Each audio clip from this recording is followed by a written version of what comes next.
Hydroterapeutická rehabilitačná gymnastika, teda HRG, je vodná verzia metódy TSMT. Voda ako špecifické prostredie umožňuje, aby sa pohybový a senzorický rozvoj uskutočňoval v novej dimenzii. Vztlak, odpor a neustále podnety vody podporujú dozrievanie nervového systému, pričom deťom poskytujú hravý a bezpečný zážitok. Špecifikom HRG je, že deti a rodičia pracujú spolu vo vode. Terapeut usmerňuje rodičov, ktorí aktívne pomáhajú pri vykonávaní úloh.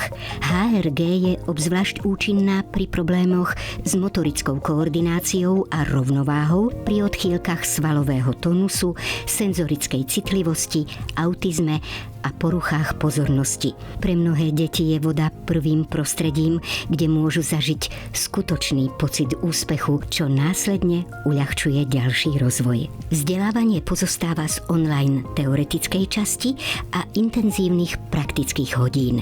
Študenti sa učia anatomické a neurofyziologické základy a následne si v praxi osvojujú správne úchopy, bezpečné východiskové polohy a presné vedenie vodných úloh. Skúška modulu pozostáva z písomnej, ústnej a praktickej časti. Na konci vzdelávania budeš schopná samostatne viesť HRG terapeutické hodiny.